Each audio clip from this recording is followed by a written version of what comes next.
Informasi berikutnya, Dewan Perwakilan Rakyat DPR menegaskan bakal berhati-hati mencermati surat Forum Purnawirawan Prajurit TNI yang mengusulkan pemakzulan Wapres Gibran.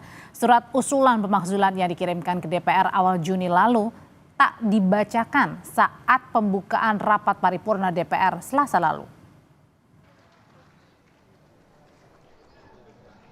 DPR belum menindaklanjuti surat Forum Purnawirawan Prajurit TNI yang meminta pemakzulan Wakil Presiden Gibran Rakabuming Raka. Wakil Ketua DPR Sufmi Dasko Ahmad menyebut pimpinan DPR belum menerima surat tersebut. Terkait permintaan memakzulkan Wapres Gibran, Dasko bilang perlu disikapi hati-hati dan dikaji dengan cermat. Apalagi banyak pihak juga yang mengatasnamakan Forum Purnawirawan. Kami juga mendapat surat dari juga itu kan Forum Purnawirawan. Ini juga ada beberapa surat yang mengatasnamakan juga Purnawirawan. Dengan Purnawirawan ini kan banyak. Jadi kita mesti sikapi hati-hati dan kita akan kaji dengan cermat sebelum kemudian ada hal yang diambil oleh lembaga Dewan Perwakilan Rakyat. Sebelumnya, pada awal Juni lalu, Forum Purnawirawan Prajurit TNI mengirimkan surat ke MPR dan DPR mengusulkan pemakzulan Wakil Presiden Gibran Rakabuming Raka.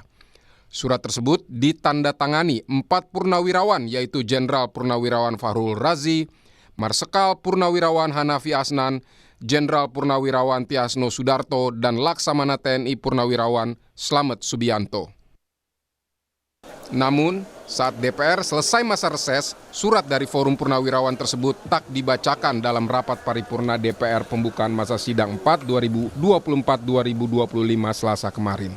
Ketua DPR Puan Maharani bilang belum melihat surat tersebut karena masih di bagian tata usaha DPR. Surat Forum Purnawirawan apa akan ditindaklanjuti secara resmi, Mbak? Respon secara resmi? Belum lihat, ini baru masuk masa sidang. Semua surat menyurat yang diterima masih di tata usaha. Berarti Mbak Puan belum melihat secara langsung? Menurut pengamat politik Ray Rangkuti, diproses tidaknya surat usulan pemakzulan Gibran oleh DPR bergantung kepentingan politik.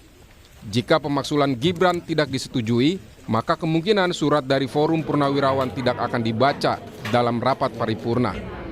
Namun, bisa juga surat tersebut hanya disimpan untuk menunggu momentum politik yang tepat untuk dibacakan. Karena boleh jadi usulan pemakzulan ini akan dijadikan tabungan gitu loh. Nah, jadi tidak tabungan politik, jadi tidak di PTS-kan. Ya, artinya nggak ditolak serta-merta gitu, tetapi juga mungkin nggak akan dilanjutkan dengan serta-merta. Kita ini kan salah satu tradisi politiknya itu adalah sandra menyandra gitu. Sebelumnya, Presiden ke-7 Joko Widodo mengungkap pemakzulan Presiden dan Wakil Presiden memiliki aturan tata negara yang ketat dan hanya bisa dilakukan jika terbukti melakukan pelanggaran berat. Tim Liputan, Kompas TV.